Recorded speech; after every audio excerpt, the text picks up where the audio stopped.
care what level of life experience you have. Life is just not easy. Whether you've experienced the loss or, all of those things I was talking about, no matter what, your life, most people wouldn't go, hey, my life's just breezy, easy, beautiful. So true. No bumps. Carrie, I want to interrupt you really quick because one of the things I say often is choose your hard. Like, I now that I've been single all this time, it's like, oh man, I'm ready. I just want God to just bring me my guy and let's, but you know what? Marriage is hard. Yeah. Being single is hard. Being a mom is hard. Not being able to have children is hard.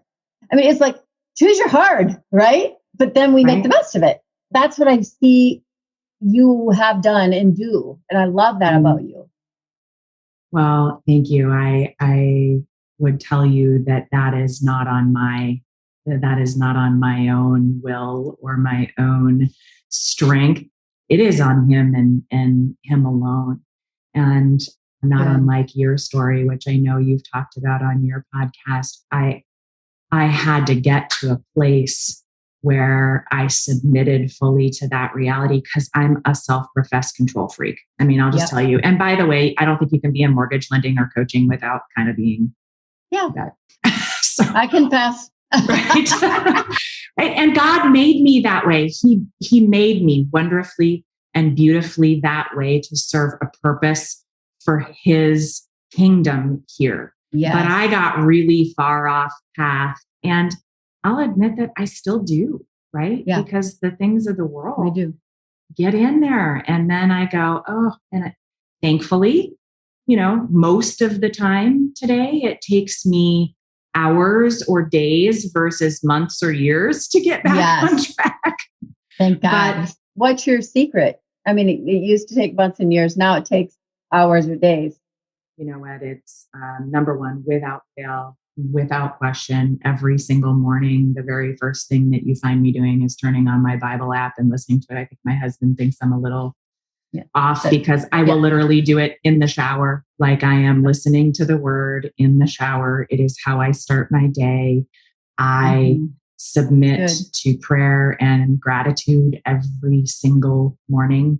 And it's not an option for me. Right. It's like, this is how I need to set my mind and my heart as I start my day.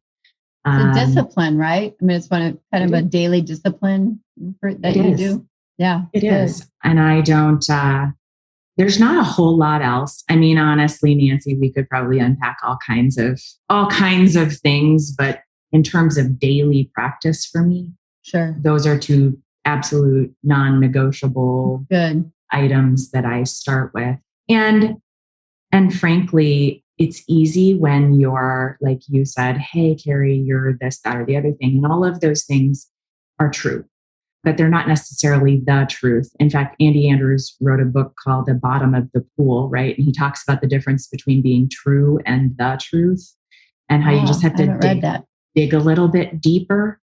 And I love to dig a little bit deeper. I love to dig a little bit deeper with my coaching clients. I love to dig a little bit deeper with my kids, with my friends, with myself. A lot of times for me, it's when I see behavior in myself and or things that I may know are not congruent with what it is I'm called to do. And like, well, isn't that interesting? Where does that come from? That's good. And just ask myself and think about it, because oftentimes it's that baggage that I talked about. That's where it's coming from. And it doesn't just go away. Right. It does, I can't just erase the fact that I dealt with some sexual abuse as a child. I can't just erase the fact that I, didn't know who my father was for a lot of years. I can't just erase being married or losing a child or those things. Like those things don't go away. And every one of us has experiences in our lives where we look at it and we're like, this is before this and after this. And we're different, right? Where you're like, I was different after this. Well, what did you do? Did you work through it or did you stuff it?